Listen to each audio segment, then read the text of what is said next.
Chairman of this Holyoke City Council's Finance Subcommittee. Tonight is a scheduled meeting. We are on Zoom, obviously. Zoom is live on the public access channel. We are also streaming live. With us, the members of the committee momentarily are myself, Councilor Murphy, Councilor Tallman. I'm not on the committee. Oh, Councilor Murphy's with us. Councilor Tallman, Councilor Sullivan, Councilor Leahy will be joining us shortly, and Councilor Bartley is with us. Non-members of the committee, city councilors, are Councilor Murphy, Councilor Graney, and I believe that's it. We have a number of invited guests and a number of people who are interested in this, in the more than a few items on this agenda.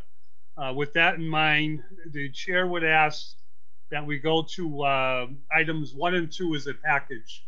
Motion to suspend the rules and take items number 1 and 2 off the table. Second. Motion made and seconded to take items 1 and 2 off the table as a package.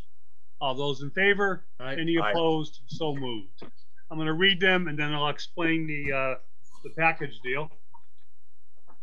Item 1 is from Lori Belanger, a communication responding to the questions concerning the need to rebid procure services for the owner's OPM project, owner's project manual and architect for a proposed new middle school.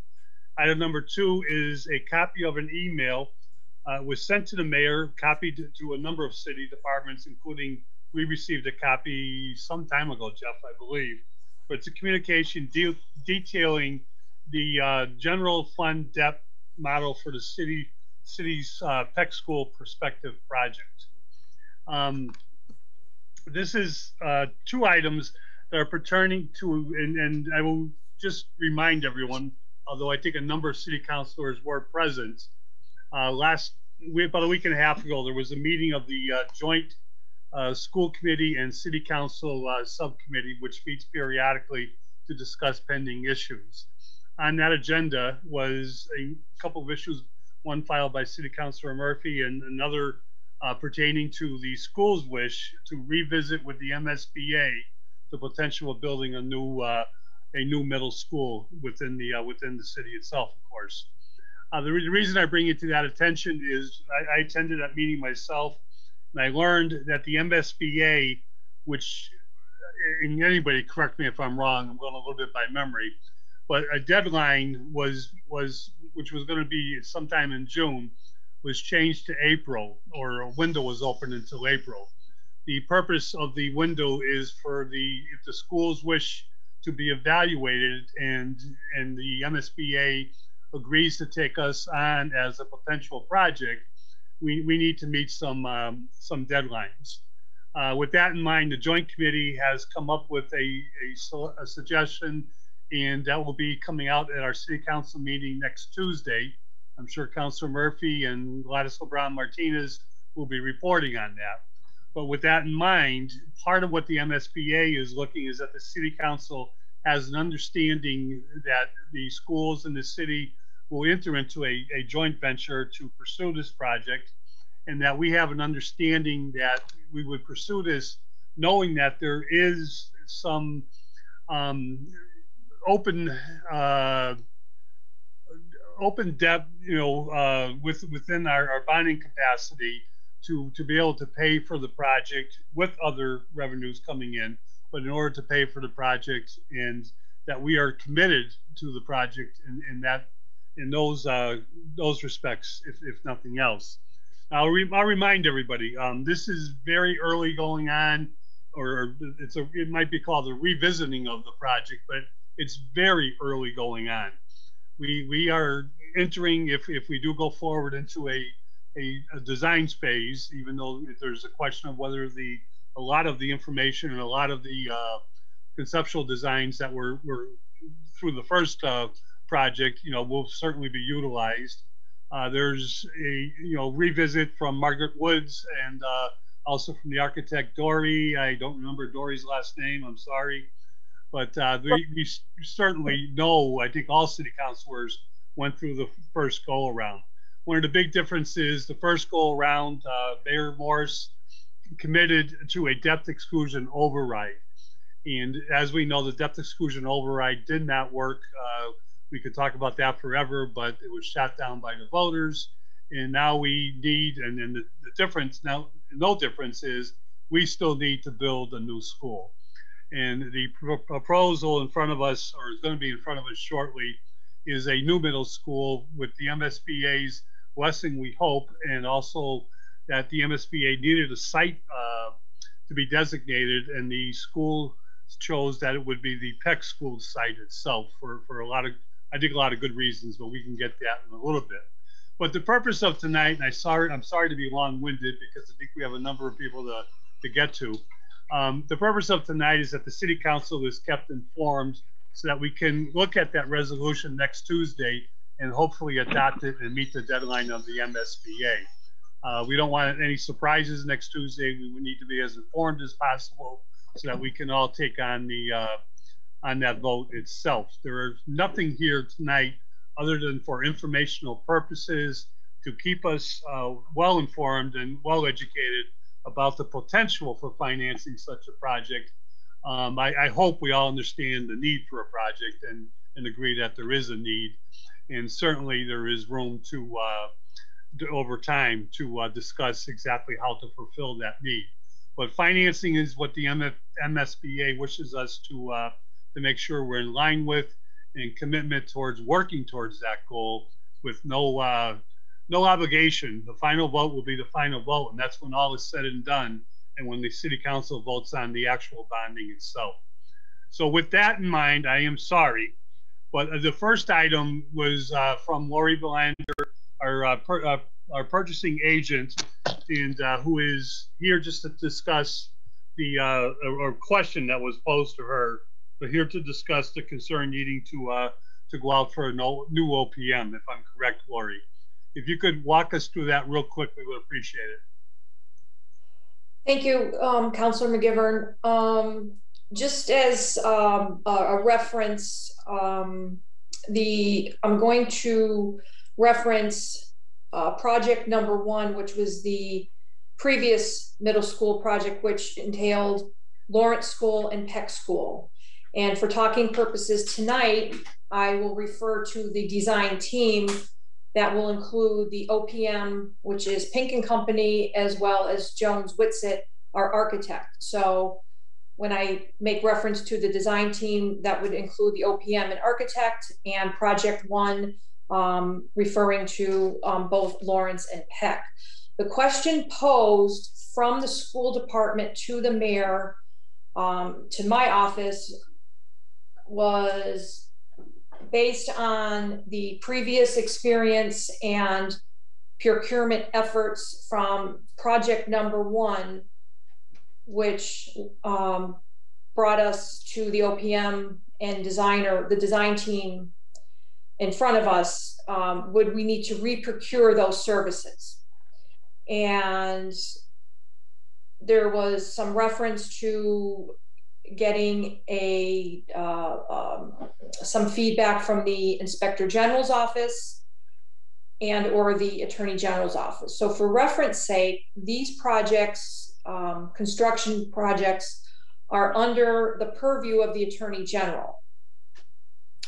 So when the question came to my office, I submitted a question to the Inspector General because that was referenced in the email from Mayor Morse to me. I did send and ask Jeffrey to submit to you the email correspondence from the Inspector General's office, as well as the Attorney General's office. So step 1 was the ask, do we need to re-procure these specific services? I reached out to the Inspector General's office, and they said it was under the purview of the Attorney General's office, which is correct. And coming to this letter, when we procured the design team under the first project, the procurement process was the designer selection law. And under that law, it is a qualifications-based process. It has nothing to do with fees.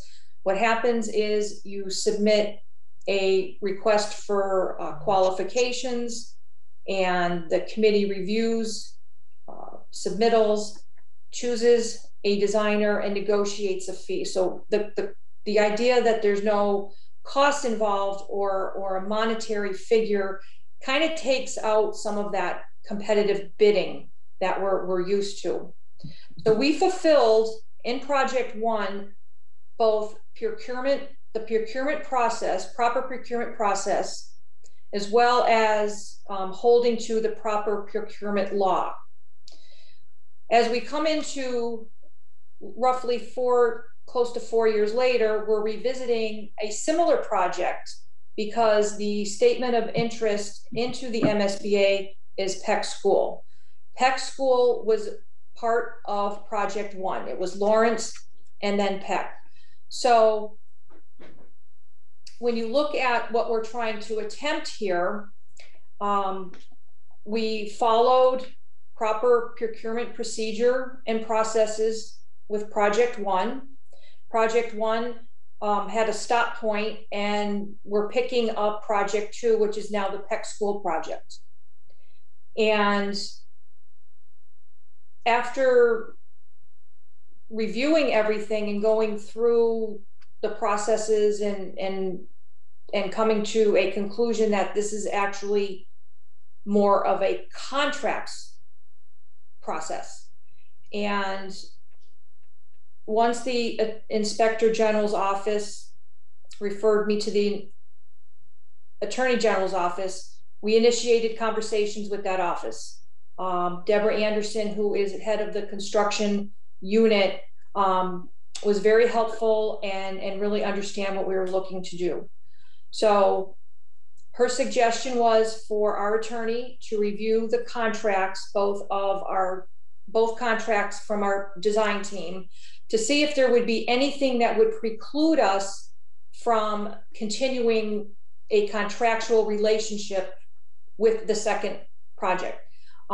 Crystal and Tasha reviewed the documents thoroughly, and there was no, I would say, something that would prohibit us from initiating an extension of the contract with the original design team. So after all of that was completed and researched, all of this information was then shared with Deborah Anderson in the Attorney General's office. I compiled a draft letter that's in front of you, shared that with her. She came back with some minor changes, as well as in her email that I had sent a copy to the council dated February the 10th, where she, in the first sentence says there's no procurement law that would prevent us from continuing with the same OPM and designer. We fulfilled the procurement procedures. We fulfilled the procurement law the first time. And because this project is similar in scope in that it includes Peck School, it's basically a contract extension. I will say that the design team has done and have been paid for work concerning Peck School from the first project. They've put in, they know the school, they've delivered on their services, and because there's not, Peck School really hasn't changed dramatically, there's no drastic change in the contracted services of our design team. So after taking all of that and researching and speaking with the appropriate state offices and with Attorney Barnes, we came to the conclusion that this would be a contractual issue, that there could be an extension and a remodification of the contract, because if you look, Peck School was in play during the first program, and it's in play, with our statement of interest in front of us. And it would include, as I reference into the bottom of my letter, the non-procurement of our design team would only hold to the design team. Anything else beyond that would have to go through proper procurement procedures, which would be in the construction phase. Lori, thank you. And everything you are just referencing makes a lot of sense. The one thing I would add to it is we paid $1.3 million for that. We are currently paying that off. I believe we are being reimbursed as we make our annual payments because we bonded for it of around 80% by the MSBA. But that is services that we paid for and are actually still paying for. If there's any significant changes in design or feasibility study or anything that is different, does anything of what you just said change at all, Lori? No, I'm going to say yes. We've paid for services from project one. That's really going to kind of be the driving force in project two. Peck School is Peck School. You know, the MSBA is going to look at 3 potential options for that school. In addition, a renovation or new construction. In the first project, our design team pursued renovation and pursued new construction. So the legwork has already been done and paid for. And so I think at this point, we're pretty much mirroring apples to apples. It's the same school. We have the same design team that knows that school. They've already pursued some options that the MSBA is giving us, in addition, a renovation or new construction. I would say that the addition, because of the condition of the building, the addition option is off the table. So our design team has already done that legwork and presented very thorough, very comprehensive information to the city as to what the potential opportunities for that building are. I do think that it just makes good sense to extend that contract because there's really no deviation from what we're trying to do at that location. There's 2 options. There's a renovation and new construction that has been revisited prior. It will most likely be revisited because those are the only 2 options with this project. So it makes good sense. It doesn't deviate from anything that we previously have done. And I would say that our design team that we have had a partnership with, you know, brings a sense and a certain criteria of knowledge, experience, and working with the district. So there's value in that as well. I would say that we're in very safe territory to retain them, just because Peck School was in play earlier, and there's really nothing that significantly would deviate. We would have to have a new scope of services and what those fees may be. I do not have confidence that the MSBA would reimburse us again for this particular point in the project. I would defer to the school department in terms of what their conversations are. But I think that we are safe. We followed it. I think it's a good design team. I think it's beneficial for the city. It will save the city time because so much has been put into this project. We're not going to reinvent the wheel, have new folks come on board, have to, in essence, start fresh from the project. So I think unless there's something significant that I'm missing, and I was a member of the school advisory committee, I think it's actually a pretty good situation for the city overall. Thank you. I appreciate the presentation, and I think it's important that we all have a clear understanding about this first step. It is important. We've been joined by a member of the committee, Councilor Leahy, has said, and we've also been joined by the City Council President, our Good Mayor, evening. and our Mayor, Council McGee. Jim, Todd, welcome. Good evening. Have you see Councilor Murphy? Do you have your hand up? Yes. Councilor Murphy. Thank you, Mr. Chairman. Just a couple of things. First of all, having been to a number of meetings, I would expect that we are recognizing the potential of not being charged the full throttle, if you will. We're going to get some kind of discount because obviously a lot of the work has been done, and that's great. I would also just, without getting into any debate, I mean, we're talking about we want to build a school, no question. There is still some debate, and I'm part of the debate in terms of where that school would go. But since it also is part of the original design to Lori, I would assume if we ended up changing it and saying we wanted to build at the Chestnut Street site, same design, same everything else, all those provisions that we just talked about for Peck would be the same. I agree that. Yeah, okay. And again, I just, as we go along here, I appreciate you, Mr. Chairman. I know we asked you to take this up, so I really appreciate you taking it up. I know it wasn't originally in the plans, and I appreciate you taking this up so we can get all this cleared before next Tuesday, because it is important that we act. Thank you.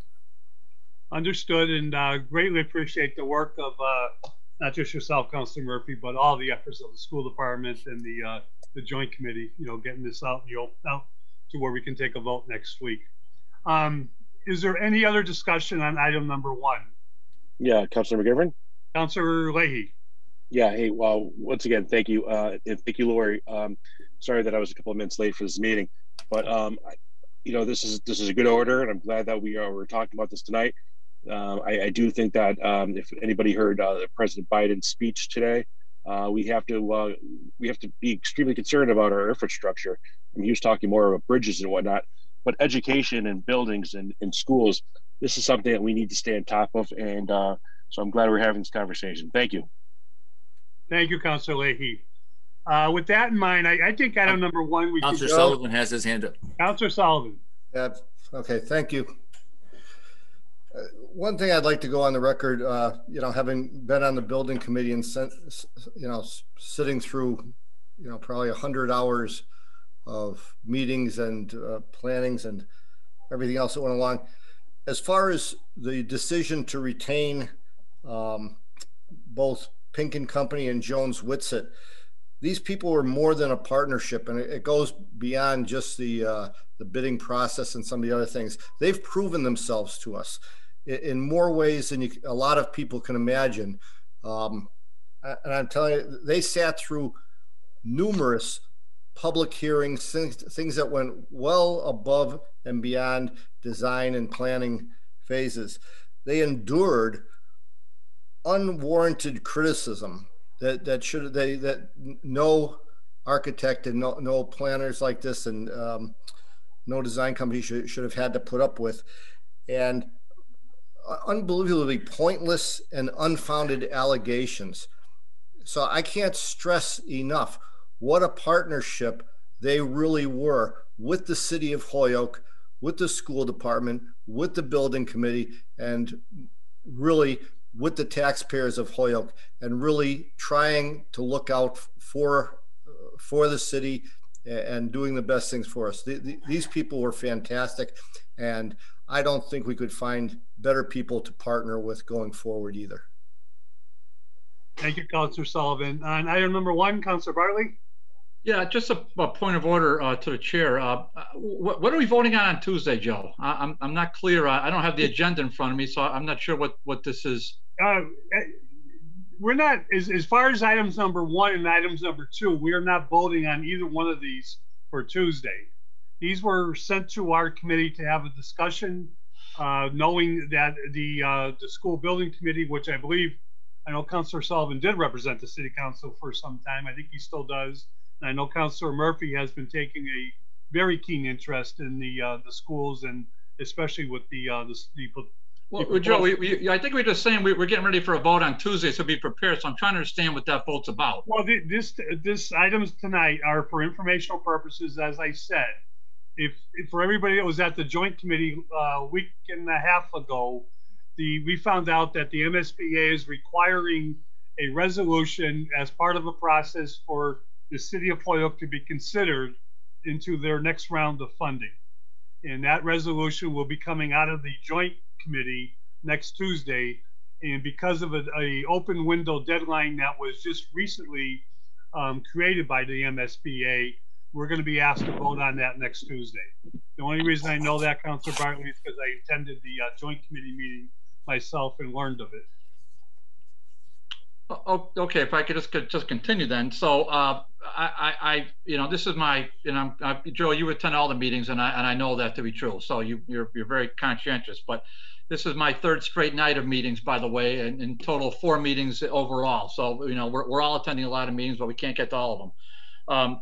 And I heard what my friend Mike Sullivan just said, and I obviously I respect Mike tremendously here as always, but if I can through the chair to the Joe, can I go through you to the purchasing director? Yes, and item number 1. Yes. Where's the downside, if at all, of rebidding this for architects or where's the downside? And specifically what I mean is can we not get a clear answer whether or not we can be reimbursed? So, I mean, I heard what you said, you're not sure, but can we not get a firm answer as to whether, I mean, that project in 2019 died a deserving death. And so here we are with the same team.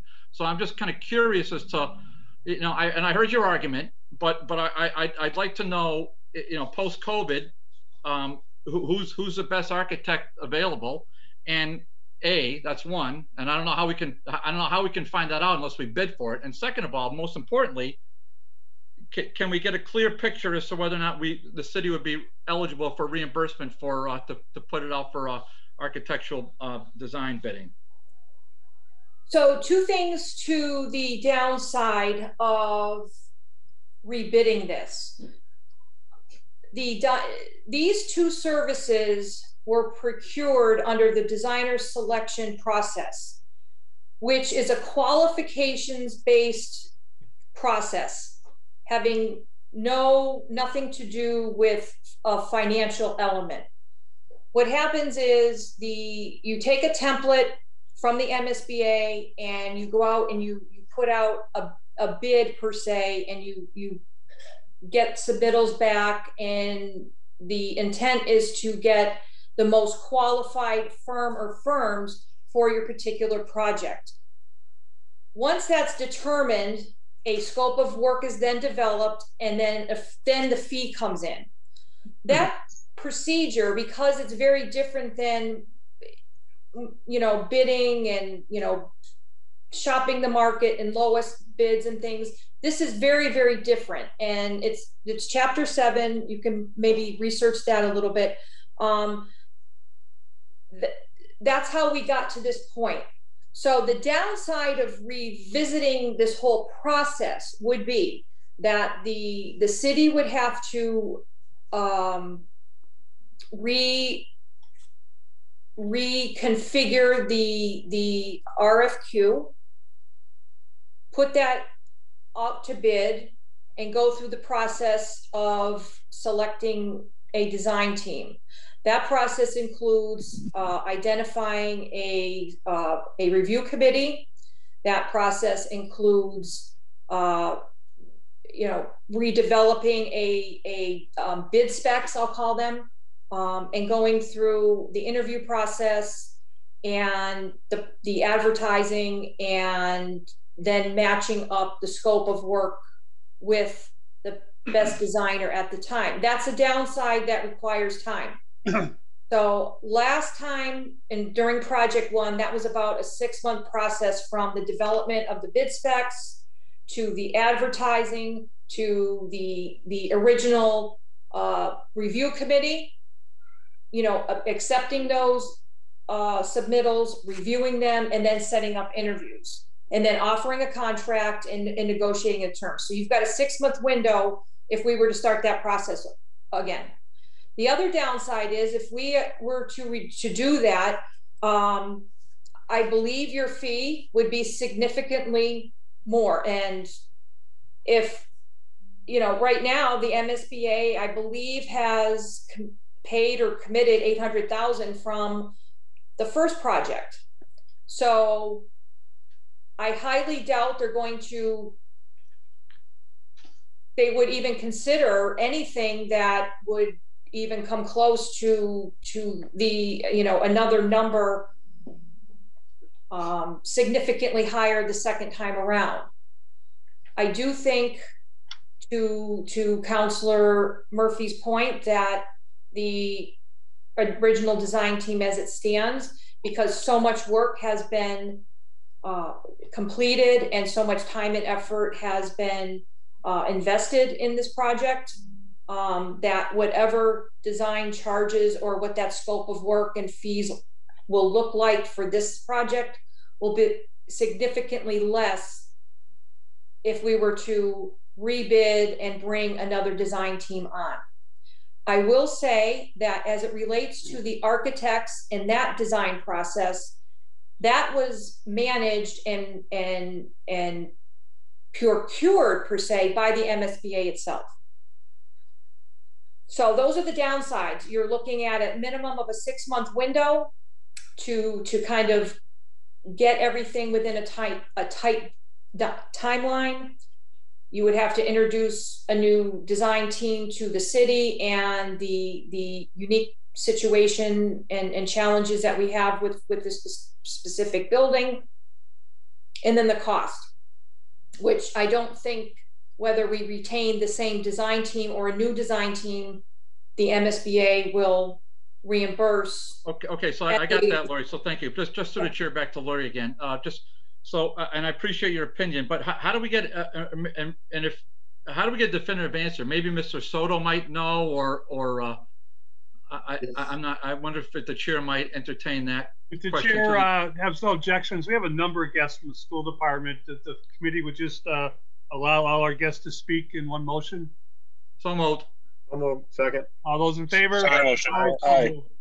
Anthony, I know you're here. I actually see your hand up. Yes. Would you like to address that, please? I would, yeah. So to answer your question, Mr. Bartley, I think Lori did a great job explaining it. It would take longer if we ended up getting another vendor, and it would cost more money if we ended up getting another vendor. And either way, it would not be reimbursable by the MSBA. So whatever the city spends on a feasibility study, since the MSBA already reimbursed us the first time around, they would not be reimbursing for that portion of the project. But just to the chair, to Mr. Soto, okay, so you confirmed that from the MSBA? Yes. All right. Okay. And so just if I could, to the chair one more time, Joe? Yes, Councilor Bartley, yes. Okay. Okay, and so one of the issues, the biggest issue we had last time, Mr. Soto, was the numbers, how the city of Holyoke was going to get reimbursed. So there was a lot of back and forth, and where there was 57% or it was 62%. That was, I think, the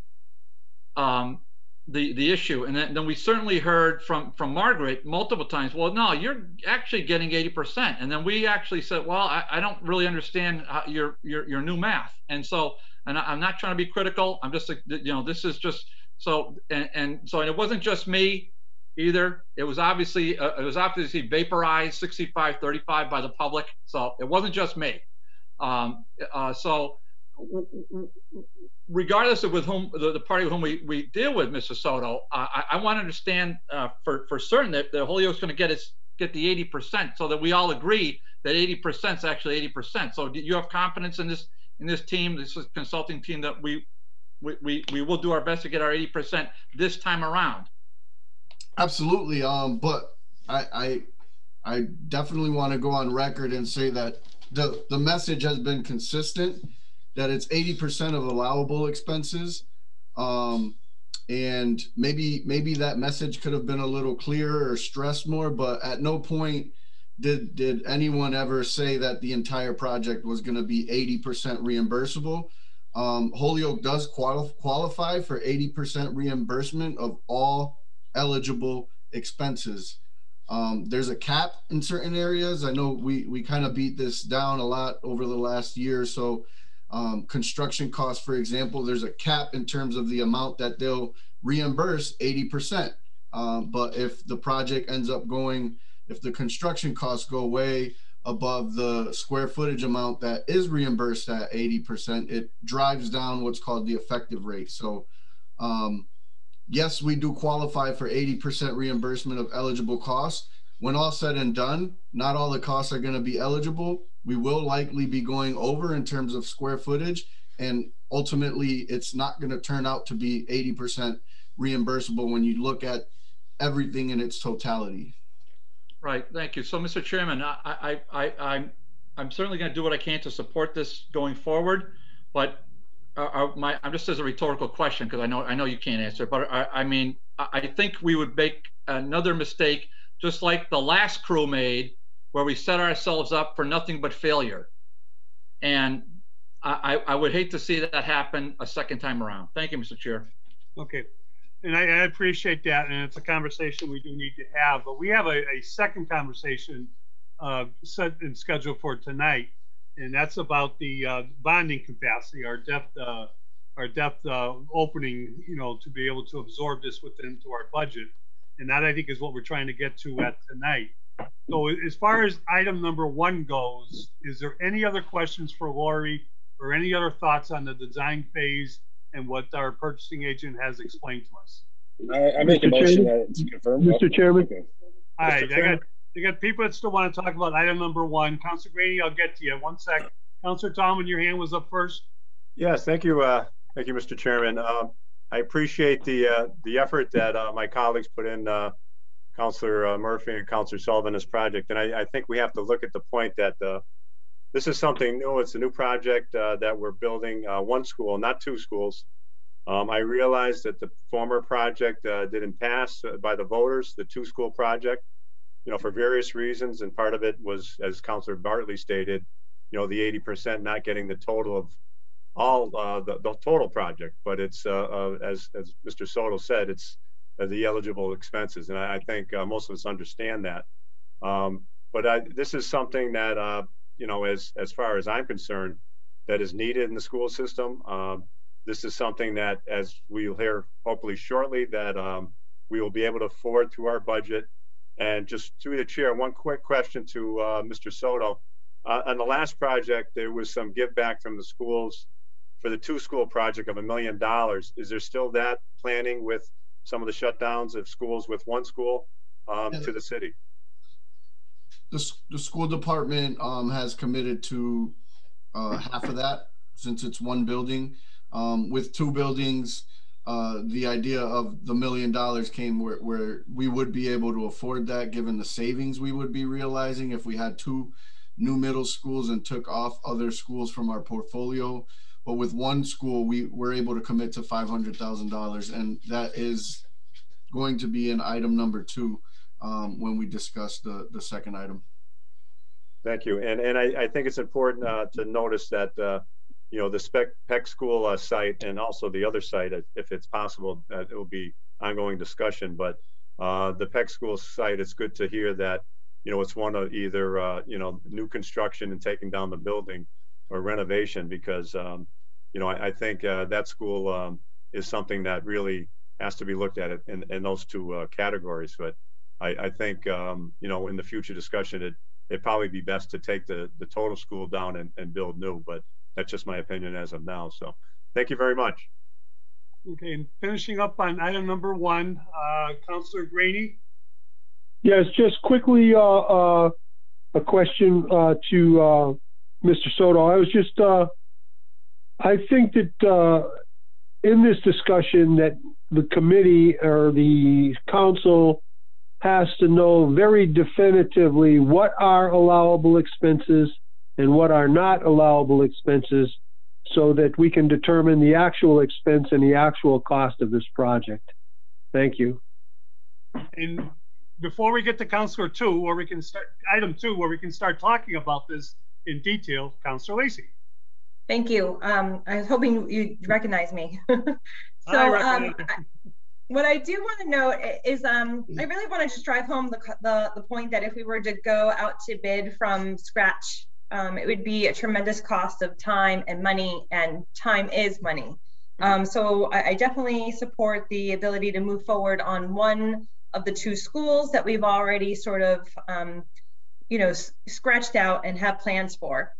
The other thing I want to make a point of is that we had a lot of detailed information about what 80%, which eligible costs we would get reimbursed for at 80% and which would be reimbursed at different rates in the last go around. So that information is out there. It's been documented. If, at the end of the day, the effective cost is less than 80%, I do also want to highlight the fact that the MSBA paid in whole for our feasibility study, which is not done. It's not typical. So I think that if we're going to be looking at the effective rates, we should really be building in the costs that MSBA spent on our feasibility study because they paid for it outright as far as I understand. And it is part of what we would be responsible for otherwise. Thank you. And Councilor Sullivan. Yeah, just because I've heard this a couple of times now tonight about eligible expenses and allowable expenses and how that reduces that 80% number. The items that weren't eligible, they did not have that significant an impact. The biggest driver, and this is what everybody needs to understand, the biggest driver is the square foot price, all right? And the state comes up with a square foot price of their own. And let's say, just for example, that square foot price is $450. There's not a school in the Commonwealth that was being built at the price that they set as their maximum amount. They were all coming in higher than that, all right? Nobody achieved a full 80%. So the whole concept of it, what everybody has to focus on is it's going to be driven by the square foot construction price of the project. Okay, so if we come in at $550 a square foot, just for example, I'm not saying that's what it is, but just so everybody can get their heads around this, right? No matter what the number, the MSBA is allowing 80% of 450, not 80% of 550. Right? So your delta becomes, and I don't have my calculator quick, but 80% of 450, that reduces it to say 400. We're at 550, so that's $150, right, per square foot that's not eligible. And this is the biggest driver in what lowered it from the 80% down to 57%. Not the other things, a $1 million demolition cost or $500,000 for something else. That in itself is the sole main driver of what brings it down. Nothing else. Thank you. Thank you. Thank you, everyone. I am trying to push this, but is there any other discussion on item number 1? I make a motion. It's been confirmed. Or not confirmed. Motion made, second that the order's been complied with. We'll report this to the City Council next Tuesday. See if there's any questions with councilors that could not be present here. Then we'll put it back in our archives for down the road if we have to revisit it. With that in mind, I'd like to go to item number 2 and just update everybody real quickly.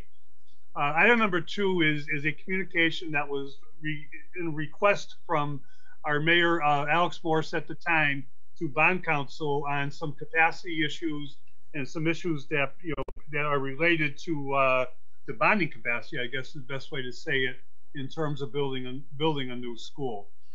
With that in mind, he forwarded an email from Cinder McNerney, who is the project manager for Hilltop Securities, but also happens to be our and that is very important, but also happens to be our bond counsel for the city of Holyoke since 1973.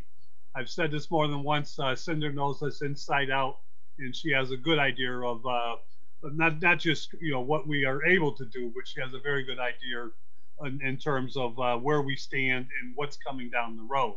I make a motion to take it off the table. Motion to take off the table for the second. Second to take item 2 off the table. We did take it off as a package. All those in favor? All right. With that in mind, we have, and I remind everyone, our city treasurer stepped down last February. Katie Jakowski is our acting city treasurer. She is no stranger to us. She moved over from tax collector. She is filled in as not a long time ago, but a while ago as auditor, and she is certainly in the midst of our finance managing itself. This area, part of this area is a little bit new to her, and we understand that. We have our auditor with us, Tanya Doljek. Tanya is always with us at the Finance Committee meetings, and certainly she is here to help answer any questions. And I invited, and I think we have Cinder McNerney with us. Is that correct, Cinder? Yeah, I was able to join you. Good evening.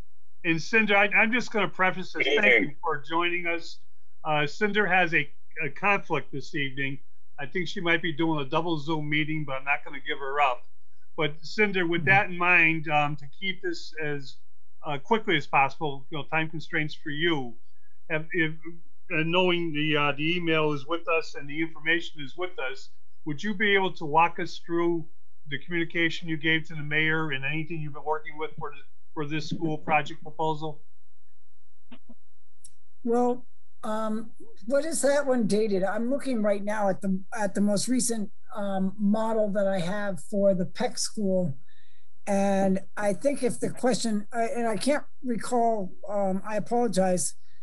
You have something that I wrote to the Mayor Morris back. When was that dated? I believe it's dated, your communication was dated February 4th of this year. And we received it on February 16th. Okay. Well, I can, if you bear with me. Is it possible, Cinder, could you do screen share from where you are and just, walk us through whatever you're looking at? Well, Cinder, we're prepared to do that if we have the right email. Our administrative assistant is prepared to do that, but I wanted to hear from you first. Okay, so I mean, we'll be glad to put it up. I just want to make sure we're putting the correct one up. I'm gonna just let's see. How do I want to make sure I'm starting. I was going to start my video, just so up there I am. Welcome. And I'm looking at. Let's see. We had mailed it to the city.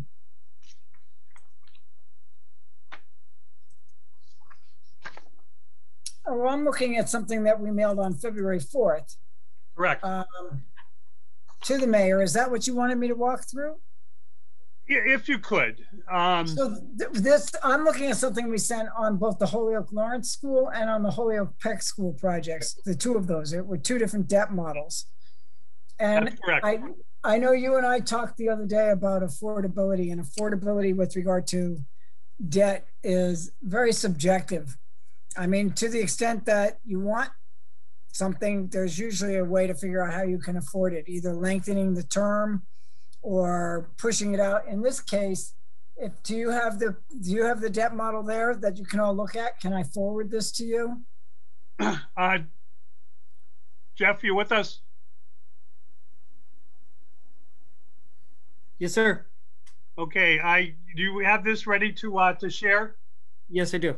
Okay, Cinder, we're going to put it up and just let us know it's the model you want to go through. Okay, the one for the Peck School. It's the Peck School only, yeah. Yeah, just the Peck School, because it sounds as if that's what you're all focused on. But I'd like to go to, do you have, this is just, do you have the numbers? The first page of this, yes. And next page, yeah. Hey, Jeff, can we rotate? Yeah, let me just figure out how to do that. Because this is the page I'm looking at right now. I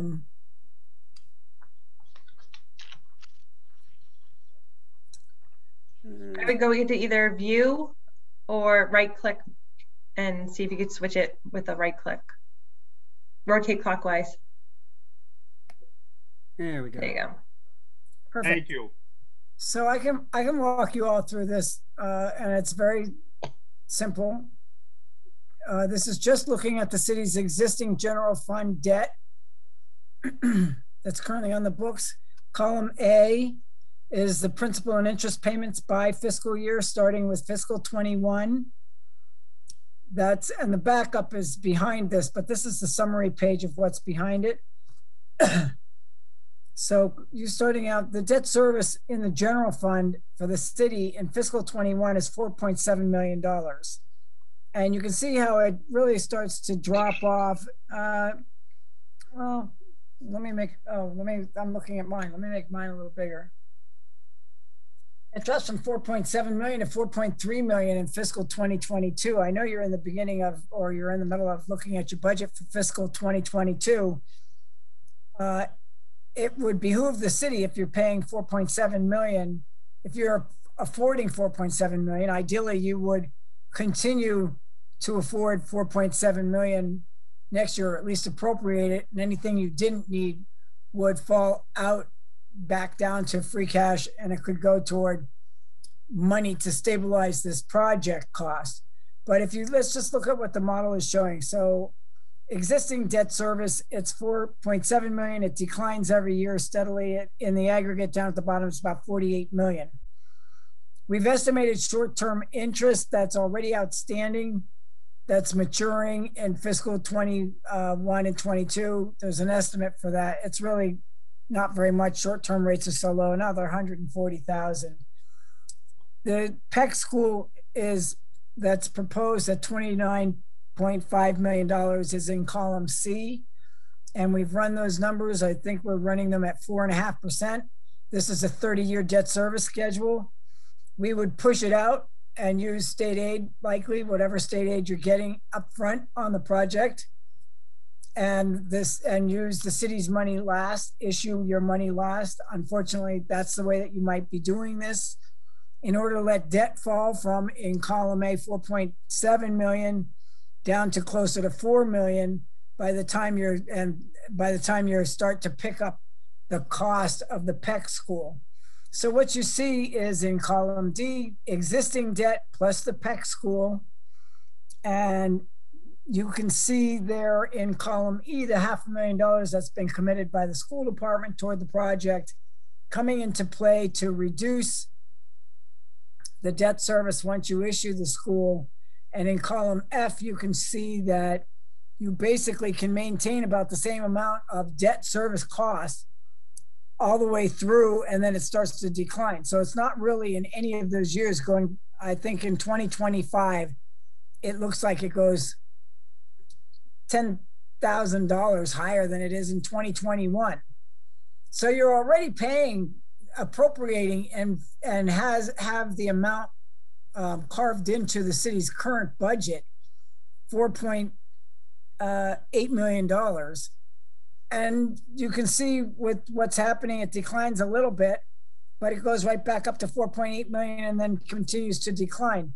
If you're appropriating 4.8 million in 2021, you would think that you could, at a minimum, appropriate 4.8 million in 2022, 23, 24, and 25. That would give you a buffer there of collecting a little extra money so that you can do some other things. But I would say, looking at this looks like an opportunity to that you could afford the Peck school inside the lower levy limit of Prop 2.5. The other thing to think about is that the 29.5 million Peck school is shown in column C as being issued all at once.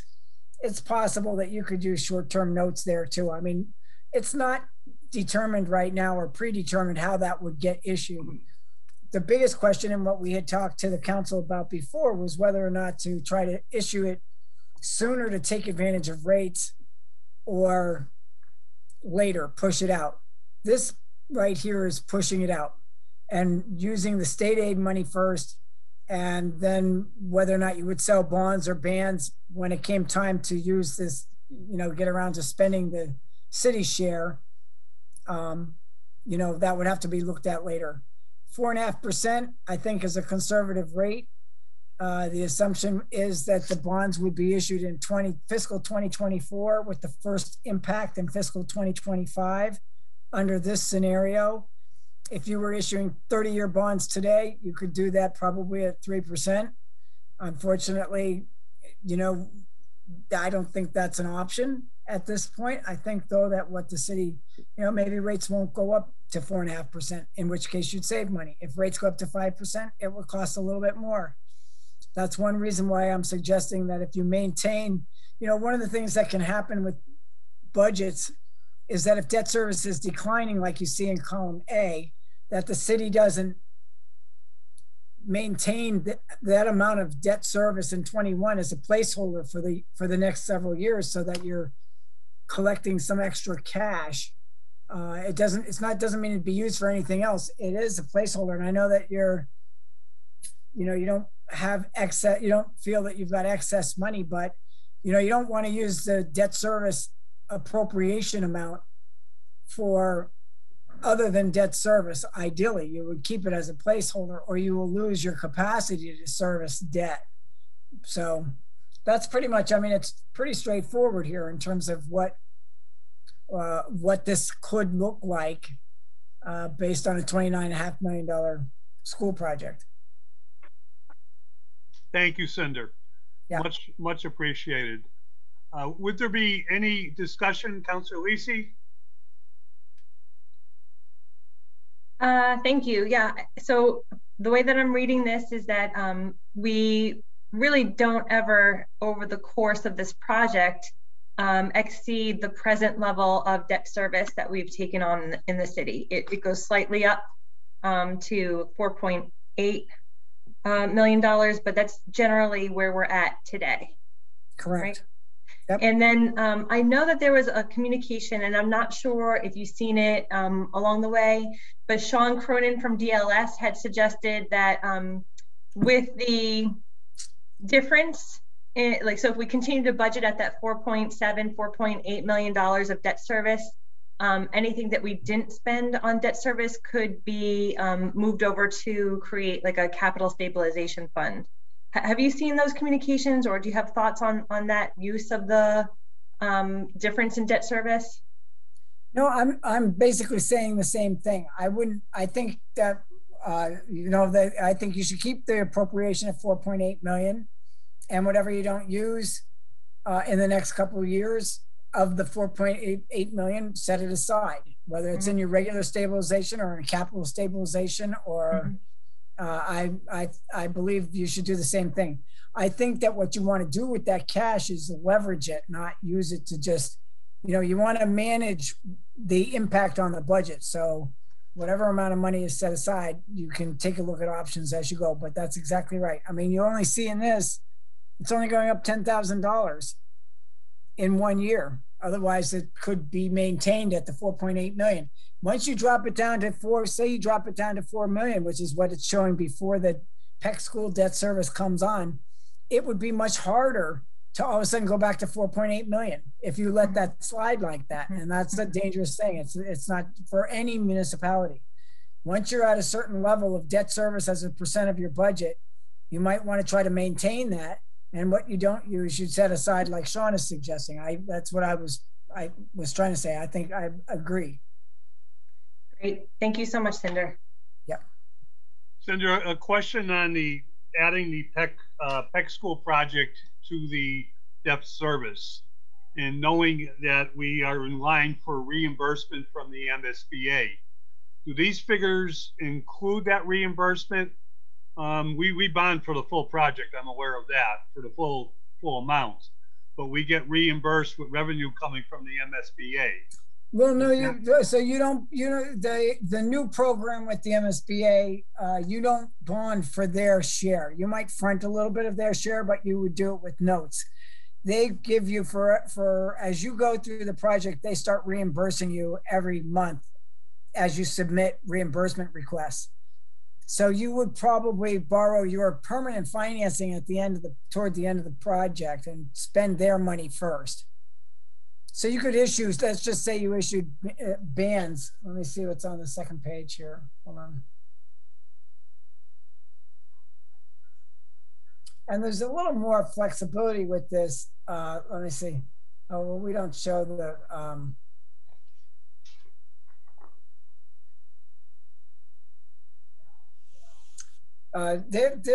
what's the total project of the cost of the Peck school? We were told that the local, represents the local share as $29.5 million, not the total project cost. Anthony, you want to answer that? I don't have that information in front of me. Whitney, do you? Approximately 57 million. Right. So this is okay. So this is assuming that the local share, the city share, is $29.5 million. If it turns out it's less, that would change the numbers. If it turns out, obviously, if it's more, we would want to take a look at how to smooth out what we're talking about right now. And there is some other additional options, but without going into those right now, it's, you know, it's kind of premature to look at all the different options because it's not necessary. You can see bonding right out the gate in 2025. Well, I'm not sure what the construction start date it would be on this project. Does anybody have an answer for that? Yeah, I mean, the earliest it would be is the fall of 2025. Given where we're at in the project right now, okay, so this could even be pushed out a year later, but could even be pushed out farther then. You know, this was, I think when we did this, we were told to assume that it would be, we would bond in fiscal 24 with the first impact, full fiscal year impact in 2025. This could be pushed out farther, and it probably could be pushed out to where some of the debt service, other debt services coming off the books. I mean, this isn't the only debt service. This isn't the only project that the city might have in the next several years. So, you know, you're going to want to make room for other projects too. If right now the 4.8 million is a percent of the city's budget, whatever that percent is, I think as you go forward, one of the things you want to consider is maintaining that debt service percentage as a percent of your budgets as they increase from year to year. Let the amount that you're appropriating for debt service increase by the same to maintain the percent of that's a standard kind of a standard policy decision to make. If you don't need it, fine. I think one way to fine tune how much you really need is to take a look at what else you might need in the next 10 years besides the Peck school. I mean, this is really just talking about existing debt and the Peck school because that's such a large project. That one's gonna, but there's ways to, you know, instead of issuing bonds in 2024 or 2025, the city could be issuing short-term notes and push the bonds out for another 2 or 3 years before you have to start paying back principal. You know, so, you know, this would suggest one of these two schools is affordable inside the lower levy limit of Prop 2.5 because of what you're spending on debt service in fiscal 2021. The two schools, it begged the question about debt exclusions. The one school, you know, it looks like you can manage it, and I think that's from my conversation with Joe. It looks like that's what the MSBA is asking the council to say as to whether or not you think that it's affordable inside Prop 2.5. And again, that affordability question is subjective. I mean, you know, how important is the school? If the city decides it's a priority to have it and to do it for all the reasons that you're probably, you know, thinking about, then where there's a will, there's a way, and you've got an obvious capacity to figure out how to fit this in. It looks like it fits in now, but you know, there are some other projects that would come along, not of this magnitude, but this is the kind of thing. So this is the kind of way that we look to model debt so that it is affordable. You know, it's a big factor as to timing, interest rates. There's other structures. Short-term notes would allow you to push it out even farther. What you do between now and when it comes on, the next couple of years, if this debt doesn't come on until fiscal 2026, then you've got what's happening in the first column A in terms of what's falling off the books for now. And you shouldn't let that just fall off the books and fill it up with, you know, other purpose spending. You know, you should keep it earmarked for debt because you know you've got other debt needs in the city. Well said and appreciate it. Cinder, how's your time doing? I'm available. I want to make sure that you're all set with questions. Okay. Looks like we have a few questions, so we'll just get into it real quick. Councilor Tallman? Yeah, thank you, Mr. Chairman. Thank you, Senator, for giving a great explanation. And I think I like the idea about the short-term debt and looking at this, pushing out maybe another year. And plus, as you stated, the interest rate could change. And we're looking at 4.5%, but it could very well be 3% when we start the bonding. And it does look like it's something that the city within its budget and within different expenses, long-term debt down the road, other expenses not as costly as this, that it would work well within the one school. So thanks for making a lot clearer to me on how the city could effectively, afford the school with our debt service and with the debt falling off. And as you said, trying to keep, that 4.8, trying to keep paying that for a year or two to give us a little flexibility. So I really appreciate your expertise in this matter. Thank you. Councilor Sullivan? Yep. Thanks. Cinder, you keep mentioning though, on the timing issue, with the issuing short-term debt and pushing out the long-term. But don't we risk at that point losing our opportunity here with rates at an all-time low? Well, it doesn't appear from what you all just said that you really are going to start construction on the project till 2025. Right. So you can't borrow in 2021 for something you're not going to spend until 2025. You can't borrow that much in advance of when you really need the money. You're already in a situation where, we're at all-time historic lows for the last couple of years of borrowing rates. The Fed has an interest in keeping rates low.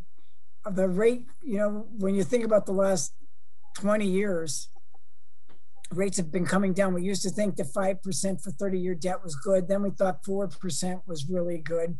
We're running this at 4.5%. I don't know that it will go up to 4.5%. It might be 4%. It could be 5%. When you issue debt, and there are other ways to structure this, short-term debt, could be 2% in a couple of years if long-term rates are 4.5%. Usually short-term rates are 1 year at a time you're borrowing, so it's much shorter, much lower interest rate. Short-term rates right now are 0.25%. But if we were, one of the things that we look at when we issue debt is, what's the context, what's going on in the marketplace? Are rates on the way up, or are they already up and might they come down? Massachusetts law allows the city to issue short-term notes for up to 10 years. It cuts into the maximum term of the bonds, and you have to start paying down principal as if you'd sold bonds by year 3 if you do that, although there's some special rules associated with school construction bonds. And so you actually could get out there in 2025 and say, geez, rates have gone up a lot. We don't really like it like this. Let's keep using notes. And we'll pay down a little piece of principal each year, but we'll use short-term borrowing for a year and see what's going on. It might be that rates go up and they're going to come back down again before, and stabilize somewhere. I mean, there's an expectation that rates won't, I don't know. We don't know what's going to happen in 2025. I wish the city was ready and prepared to issue this debt sooner. And we'd have to be looking at ways to postpone payments of principal at all in order to try to fit it in, or look at whether or not you could go from 4.8 million to 5 million to 5.2 to 5.4. That kind of a discussion is what we'd end up having instead. And so there's lots of, that would be the only way. I mean, it might be that you just don't know. There's so many assumptions going into this one page in terms of the rate at which you'll borrow, the assumption about selling bonds right at first. I mean, you might use notes for 2 years and sell and then sell bonds. And if you sell notes, all you're paying is interest. You don't pay principal. There's special ways that you could, you can't really borrow money 3 or 4 years before you need it. Right. Mike, does that answer your question? Yeah. I think Aaron Linville, Aaron, did you want to hop in on that question? Can I finish though? Oh, Go thank ahead. you. Sorry. No. So, Cinder, the 1/4% on the short-term notes, right? Right. Did you say those could be issued for up to 10 years though? 1 year at a time. They can be renewed.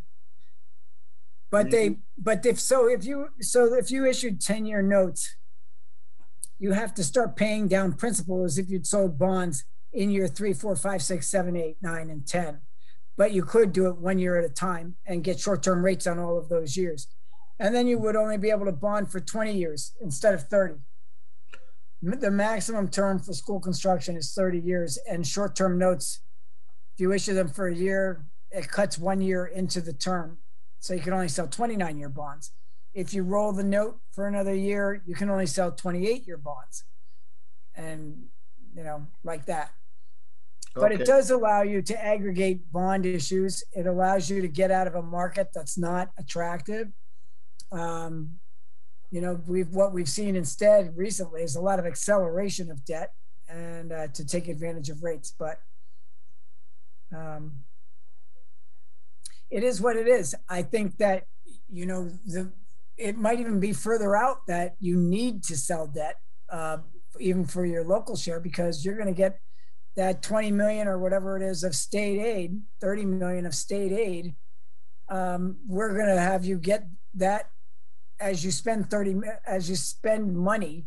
We're going to request reimbursement. You're going to keep getting state aid money in to keep the project flowing, and short-term notes if you were to do it that way.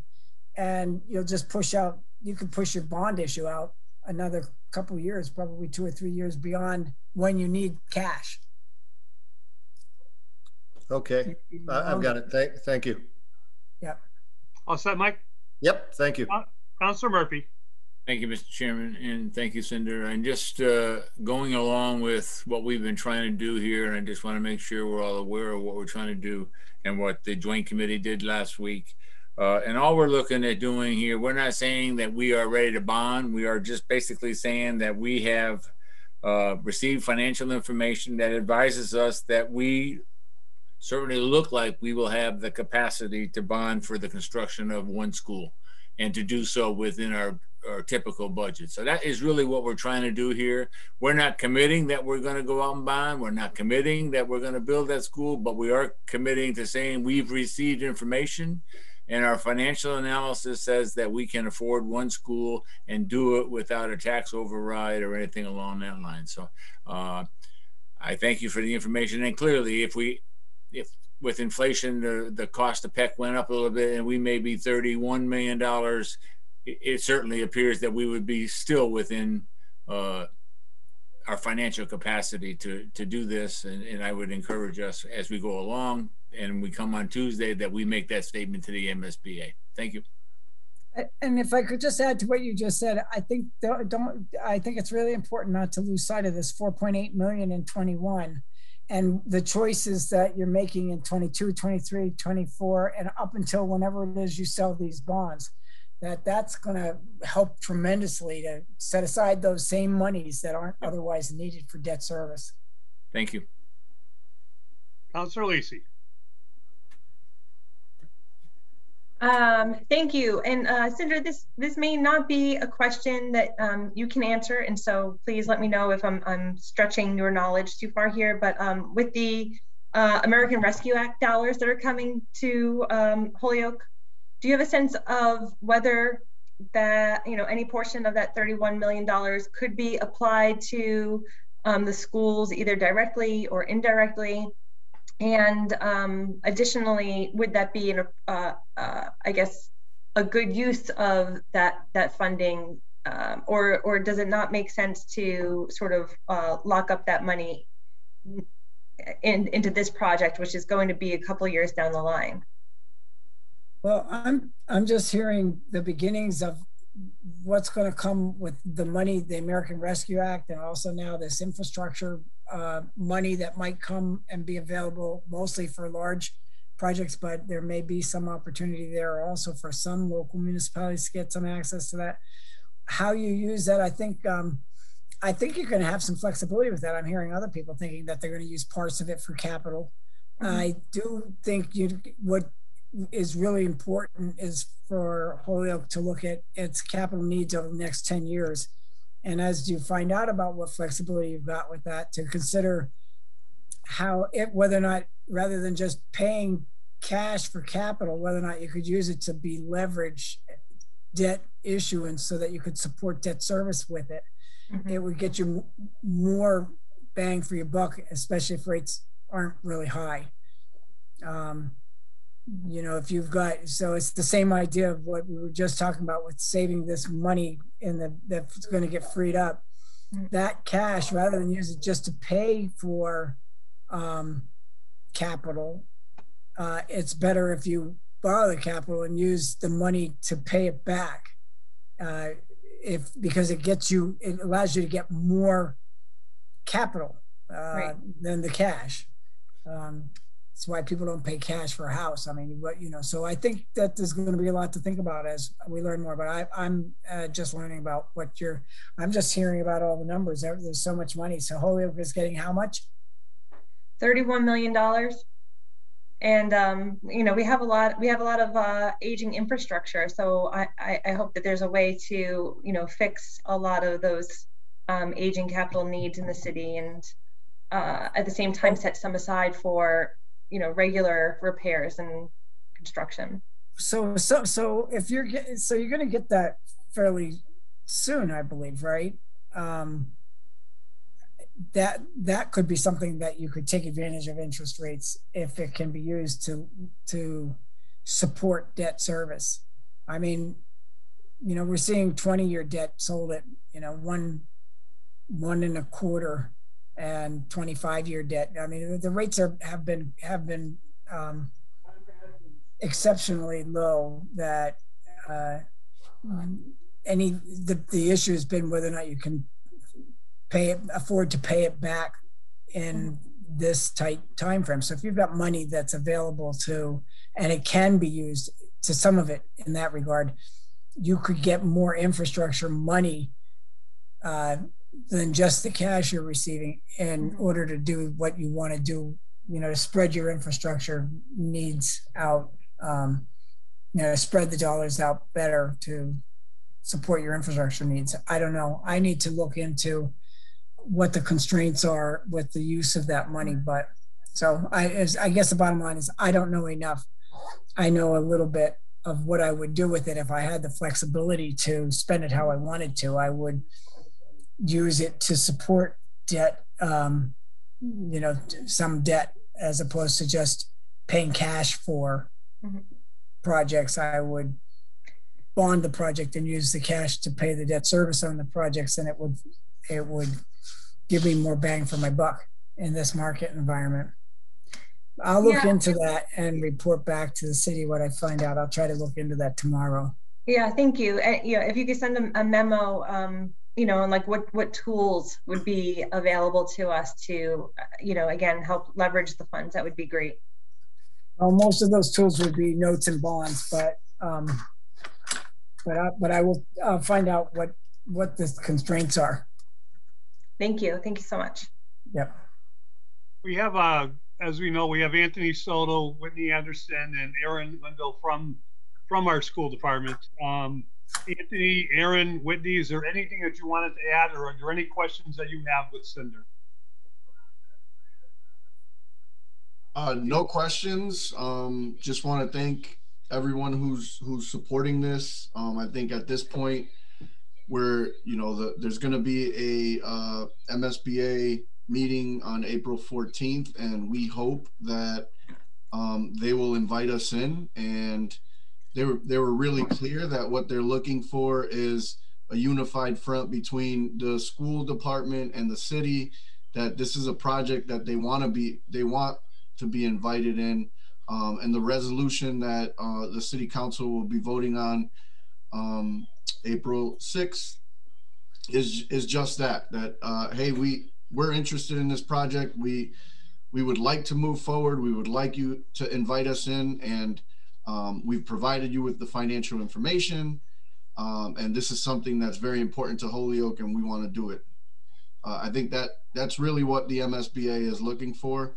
And as evidenced in the language that's in the vote, in the resolution for April 6th, that's pretty much what the city's committing to.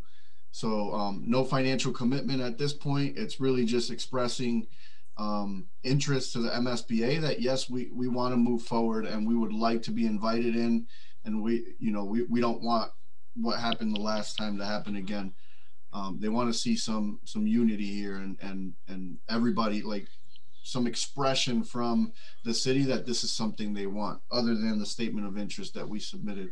So again, I appreciate everything you said. It sounds like we could keep the same debt service that we have now, and if we brought on the project in 2025, that the debt service wouldn't change. Anthony, I appreciate that. And you said before construction would probably start in estimated 2025. There is a question in the chat room about is it possible to start earlier, or could you give us the reasons for why 2025? So I apologize if I misspoke. When we would open the school would be 2025. Thank you. The earliest, right? It all depends on how fast this project moves, which goes back to item 1. Like if we end up having to rebid for design and construction, it pushes the project back, and we likely wouldn't see a school opening until 26. But construction will likely start 23, 24, depending on the timeline. Thank you. I think that clears that up. Is there any other discussion on item number 2? Here sees no hands raised. No. Make a motion to be complied with. Motion made and second that this order is complied with. We will report this out to the full city council next Tuesday.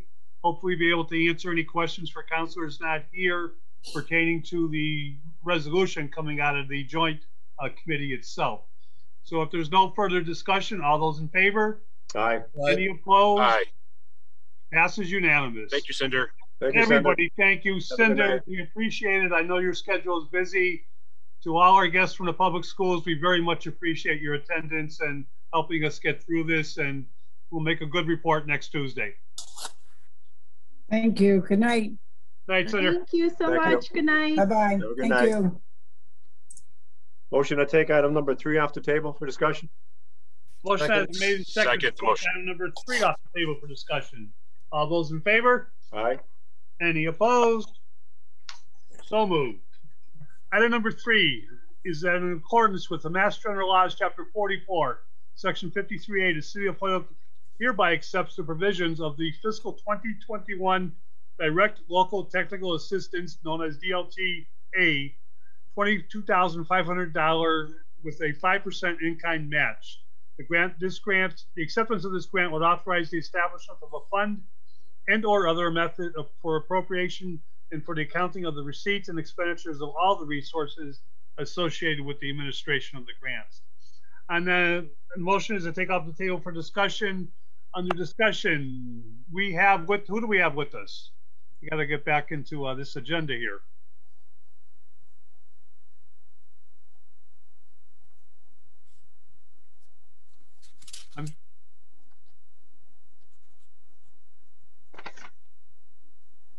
Jeff, can you tell me the back page?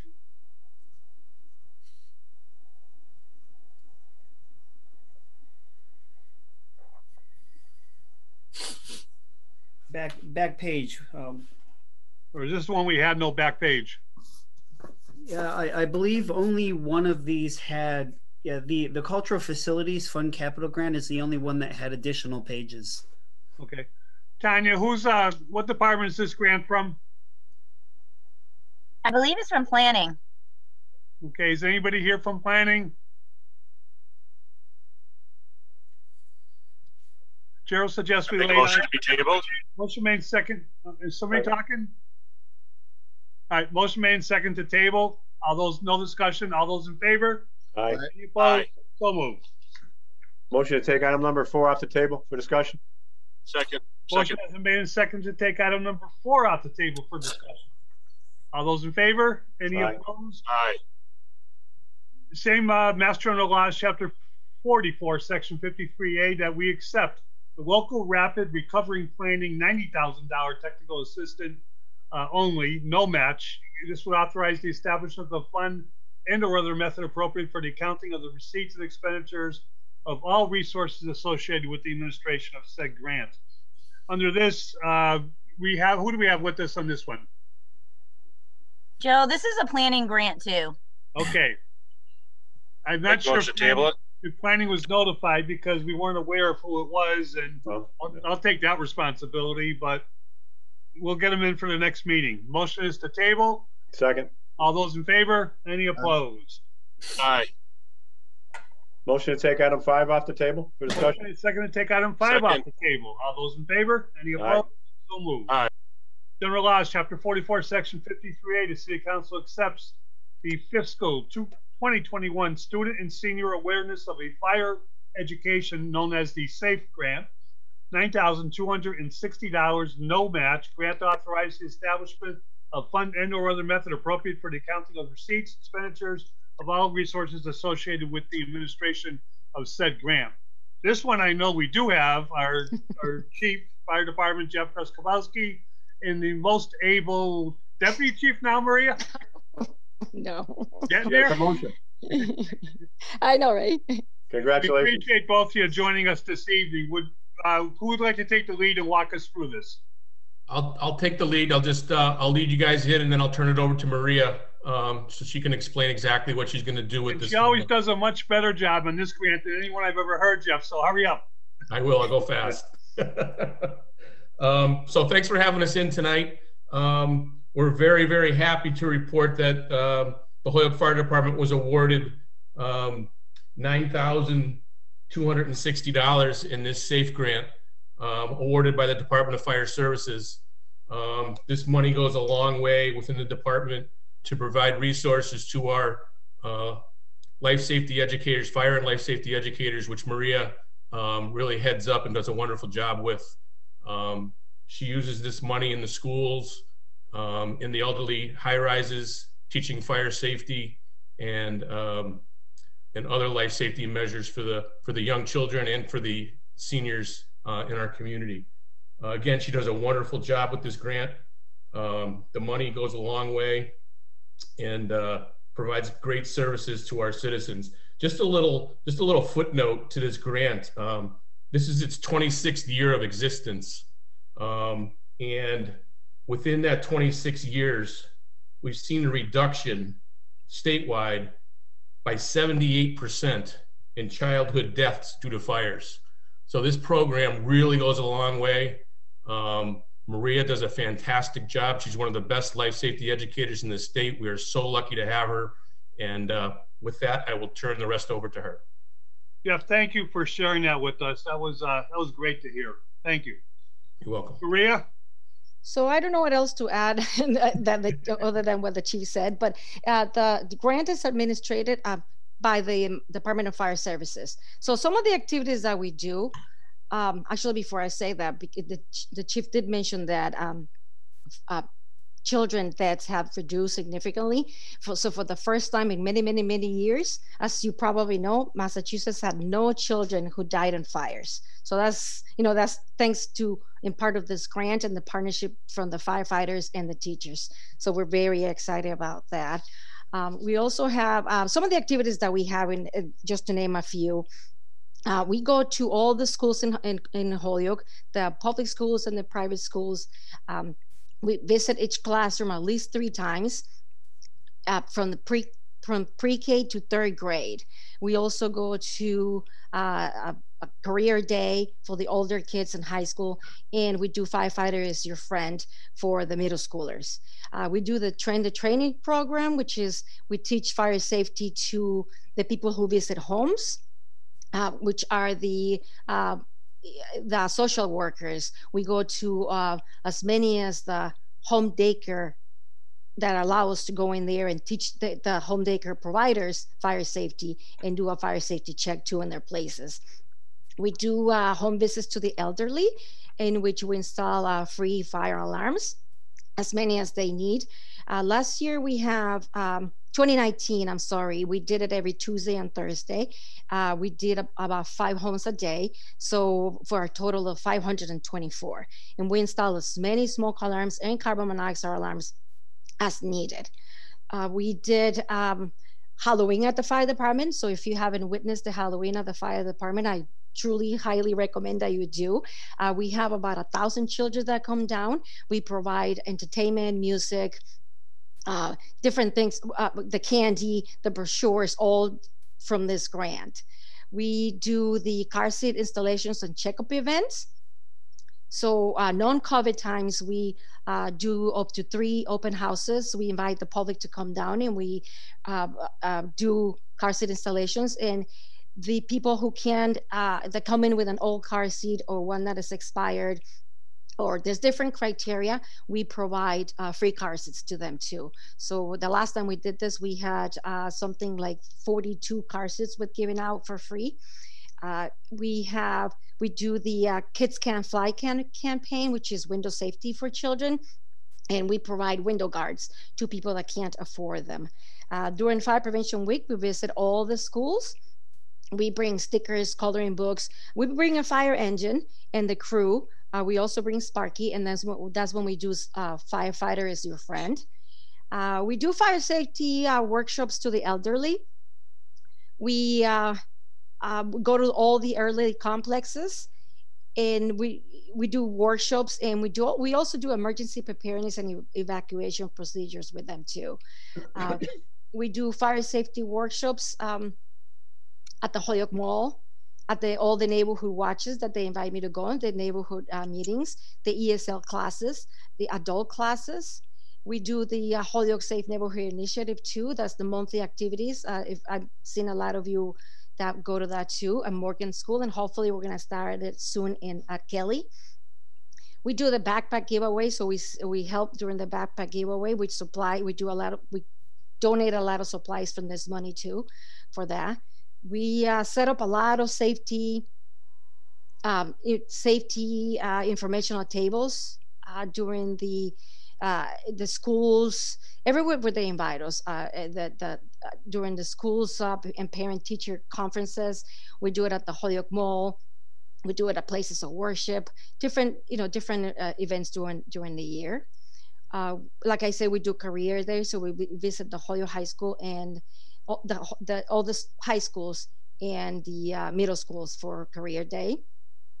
Of course, this money also brings Sparky out. We have to pay somebody to be Sparky, so Sparky comes out to all the activities when they invite us to go. We also attend Head Start, the YMCA, the Boys and Girls Club, Girls Inc. during their different activities. And we do a lot of the firefighter read aloud programs. Tours of the station, we welcome many groups throughout the year. So we do workshops, and then we give them coloring books, pens, pencils, helmets, stickers, pamphlets, which are all paid from this grant. So during the pandemic times, we welcome different youth groups, church groups, school tours to do a tour of the fire department. So hopefully we'll be opening that up soon too. And some of this money pays for training and seminars for personnel, and a lot of the costs associated with the purchase and installation of equipment and supplies. So the money runs out pretty fast after all this. And as you can see, the amount of activities that Maria is able to stretch these dollars to is tremendous. It's a small amount of money. It's $9,000, but as she eloquently said, the money goes a long way with her program. She's all over the place trying to get the message out, and she does a fantastic job. Incredible. Councilor Leahy. Lieutenant and Chief, if I could, through the chair, if I could speak to them directly. I'm absolutely exhausted trying to take notes of what you're doing. I still think I'm on the 4th out of your 16 different items that you've been doing. And I know Maria, and I just want to, as Jeff, as the fire chief said, we're lucky to have her. We are lucky to have, I mean, this is what makes these meetings fun. You know, when we have somebody comes in and tells us exactly what positive things are happening in the city of Holyoke, there's a reduction of deaths, reduction of you know, teenagers and babies dying because of the education you and your colleagues are providing. This is what makes this job exciting. You know, we sit there, we battle over, you know, crosswalks and stop signs, but when we're hearing about positive, great things happening in our community, I mean, that's what makes you want to run. Once again, I obviously our fire department, I support our chief, and I'm Team Maria. Thank you so much. Thanks for your kind words. Councilor Tallman? Yeah, thank you, Mr. Chairman. I just thank Chief Jeff and Maria for the work you do with the fire department. Anytime you see, you know, safer homes and safer neighborhoods and buildings, it's important, you know, that in our community that and throughout the state that there has been a reduction in deaths, especially in children. And I didn't realize about the window guards. I think that's a great thing. I think several years ago we've heard of, you know, children under, you know, the age of 2 or 3 falling out of, you know, the 4th or 5th floor. So that window guards issue is, I think, is a very important issue. And I've seen the work that Maria's done over the years, you know, through the schools and through different, you know, agencies helping out with getting the message out. It's a key. A lot of times, you know, we forget about that, you know, people have to be reminded. And also, you know, with the smoke detectors and the CO detectors, that's a program I think a lot of people don't realize that the fire department does to keep our homes safe. So I appreciate, you know, the work you do and continue to do. Thank you. Thank you. Councilor Murphy? Yeah, I just will echo a lot of what has been said. I'm very pleased for when I've seen Maria at Morgan School several times. I've seen her at other places. I've seen the chief all over. One question, and this relates to mostly the seniors, but it could be anybody.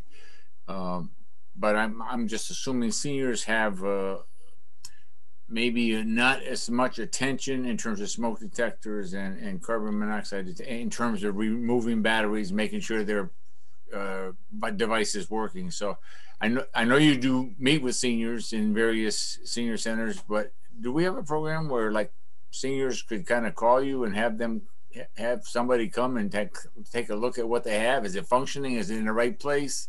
Is there anything like that? So we do. I try to put it on Facebook and in the mayor's channel, the information, and in the Sun. So it's the same installation program. A lot of the times we go and it's just a matter of changing the battery and the smoke alarm because their smoke alarms are newer, or just replacing the whole thing.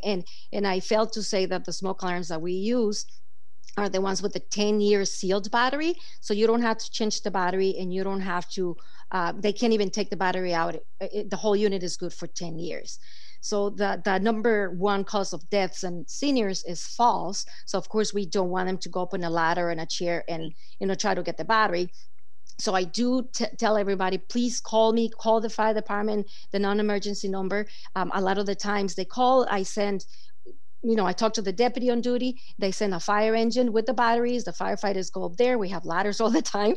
We go up there and we change the battery. That's just what it takes. They actually beg me not to go with sirens, with lights and sirens, because they're embarrassed. They don't want the neighbors to think that anything's happening.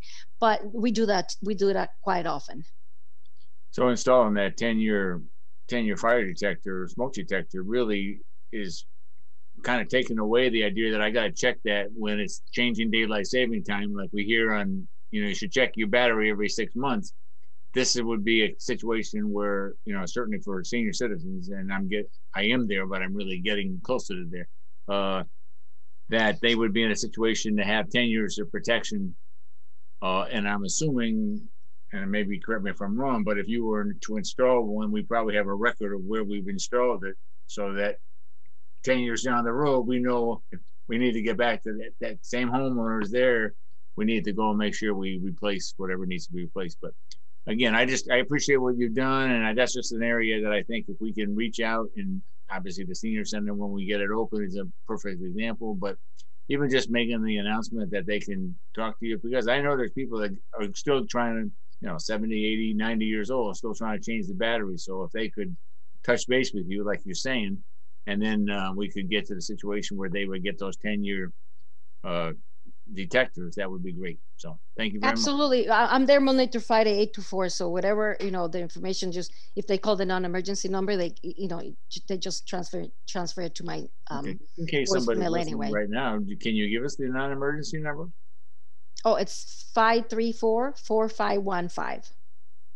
Can you do that one more time? 534-4515, or could be 534-4510. So I think it goes, 11, 12, 13, 14, 15. We have all those numbers. So hopefully if there's any seniors that need it, they will give you a call.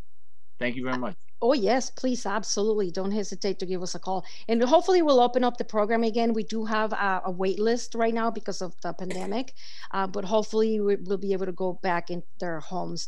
And we not only do the installation, we do the whole house inspection to make sure that they're safe. We talk about falls, we talk about an emergency evacuation, Right. and this is up to 3 families.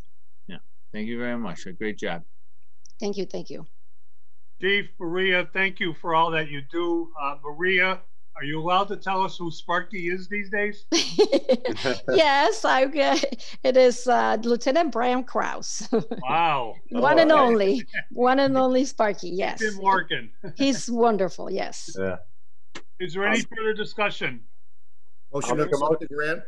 Make a motion to Has accept been second. made Second the and motion. seconded that we recommend to the full city council that we accept this grant and every resources and allow for the administration of the said grant. And we would make that recommendation to our full city council next week. All those in favor? Aye. Any opposed? Unanimous. Thank you. Thank you Chief. very Thanks, much. Maria. Thank you. Thanks for having Thanks, us. Chief. Thanks, Maria. Thanks, everyone. Have a good night. Have a good night. Good night. Thank you. Good night, guys. Item 6. Motion to take item 6 off the table. Motion For made and discussion? seconded to take off the table. All those in favor? Any Aye. opposed? So moved. This is also Master General Laws, Chapter 44, Section 53A. The City Council accepts the provisions of the Cultural Facilities Fund Capital Grant of $110,000 with $110,000 certified matching funds.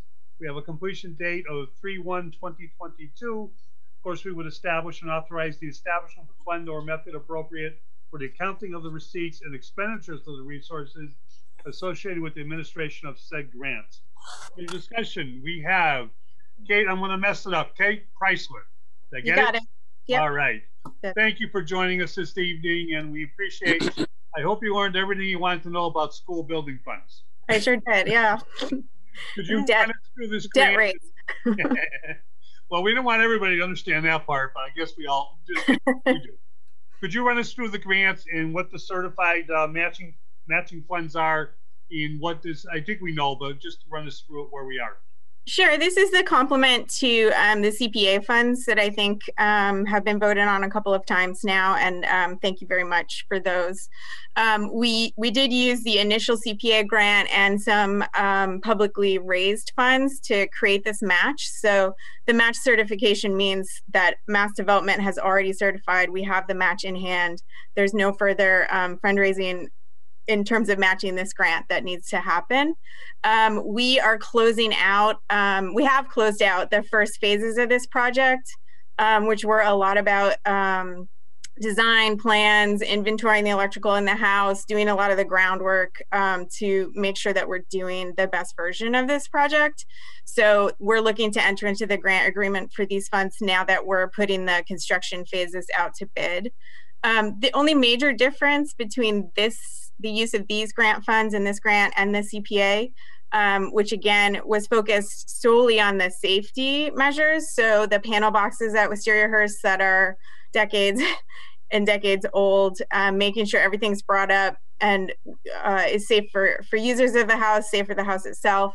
The cultural facilities grant is also focused on upgrading the music room in particular and making that space a better cultural space, as the name of the grant implies. So there are some additional funds for auditory accessibility, safety lighting, safety signage, some of those little detail things that will make it be a better concert space in particular, withhold all the technology that goes along with performances these days that we've struggled with. So this is a grant that matches the CPA's goals plus adds a few upgrades to the space. Thank you, Kate, and thank you for a job well done. When the project is over, will this completely replace the electrical system in Aberystwyth? No, it will not.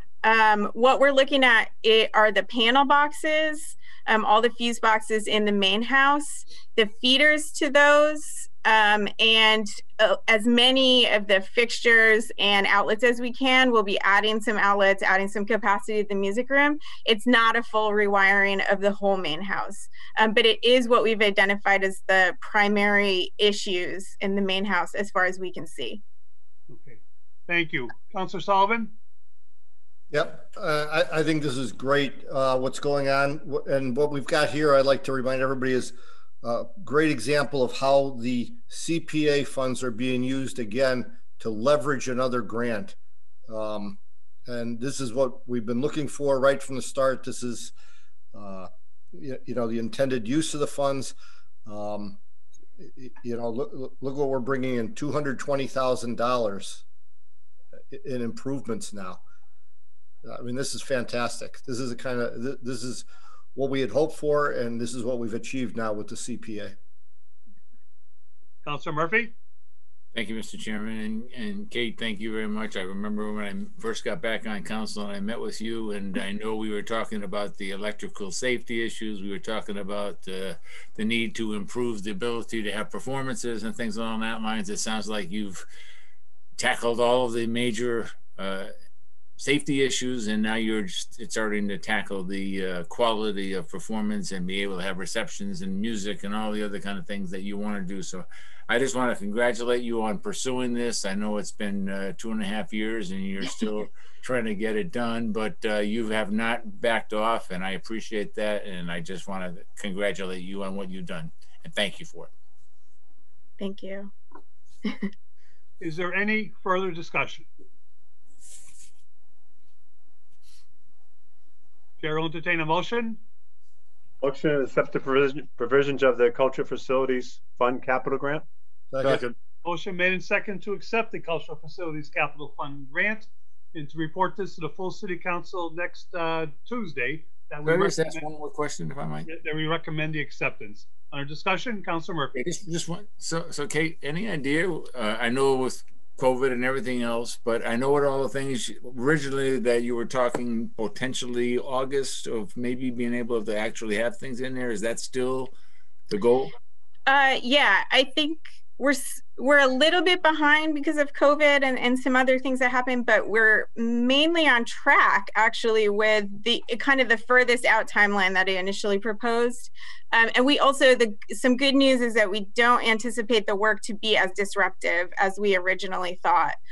So there shouldn't be more than a week or two, if that, when we would have to close down. So I think we all feel a lot better about just going at whatever pace is needed to get it done right, because we're not, we thought at the beginning that it might be a month to 6 weeks that we would have to close down, but that's not the case. So I'm very, very hopeful. And so far, I don't want to jinx anything after this past year, but I think that's very reasonable for this. Okay, thank you very much.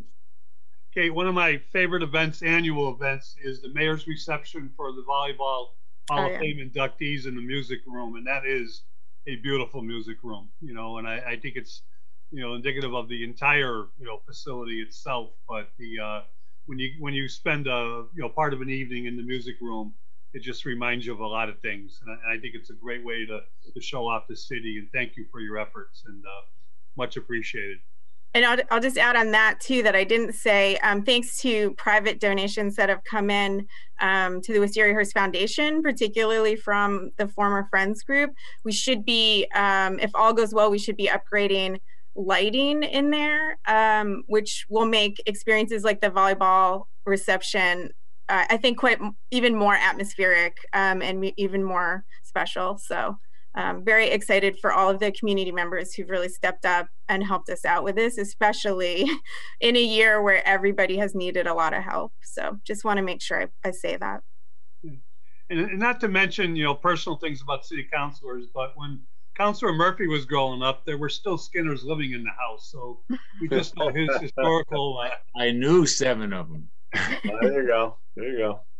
Is there any further discussion? The motion is to adopt. All those in favor? Any Aye. opposed? So moved, unanimous. Okay, thank you very much. Thanks, Kate. Thank you, Kate. I tried to reach out to the planning department, but obviously it's way too late. My fault. I just didn't pick up on those 2 grants. It's still confusing the way we receive things in more than that. It's not so much that's more than 1 page, but that on the front page, on the header, we don't always know what department it is. So I'll reach out to Aaron or find out who did put those grants in and see what we can do to expedite them. But I believe that's it. I thank you, everybody. Good meeting. There's one more motion to make. Motion to adjourn. I'll second that motion. Motion made, second to adjourn. All those in favor? Aye. Any opposed? We stand adjourned. Good night, everybody. Good night.